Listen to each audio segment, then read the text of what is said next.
அண்மைச் செய்தி. கம்யூனிஸ்ட் கட்சியினர் விவரங்களை சேகரிக்க குஜிலியம்பாறை வட்டாட்சியர் சுற்றறிக்கை விவகாரம். அமைச்சர் மன்னிப்பு கோரியிருக்கிறார். பேரவையில் மன்னிப்பு கேட்டார் உயர்கல்வித்துறை அமைச்சர். தவறான செய்தியை வழங்கியதற்கு பொறுப்பேற்றுக் கொண்டு மன்னிப்பு கோருவதாக பேரவையில் அமைச்சர் விஸ்வநாதன் விளக்கமளித்து இருக்கிறார்.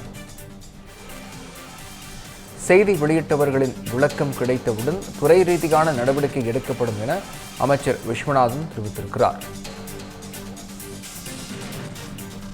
அமைச்சருக்கு தெரியாமல் சுற்றறிக்கை எப்படி வெளிவரும் என மார்க்சிஸ்ட் கம்யூனிஸ்ட் உறுப்பினர் செல்லசாமி கேள்வி எழுப்பியிருக்கிறார்.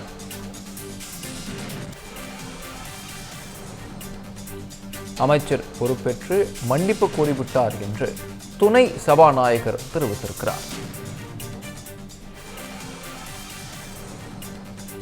கம்யூனிஸ்ட் கட்சியினர் விவரங்களை சேகரிக்க குஜிலியம்பாறை வட்டாட்சியர் சுற்றறிக்கை விவகாரத்தில் அமைச்சர் மன்னிப்பு கோரியிருக்கிறார்.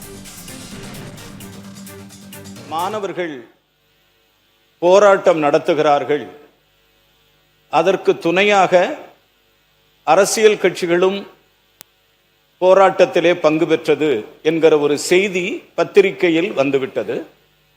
உடனே அந்த செய்திக்கு தார்மீக பொறுப்பேற்று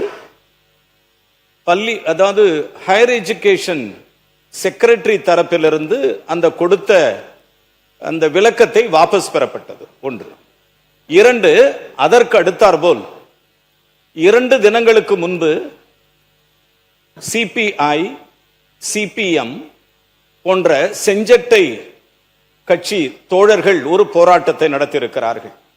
அந்த போராட்டத்தில் அவர்கள் சொன்ன செய்தி, உயர்கல்வித்துறை அமைச்சர் தன்னுடைய விளக்கத்தை தெளிவாக நாங்கள் எதிர்பார்க்கிறோம் என்று சொல்லியிருந்தார்கள்.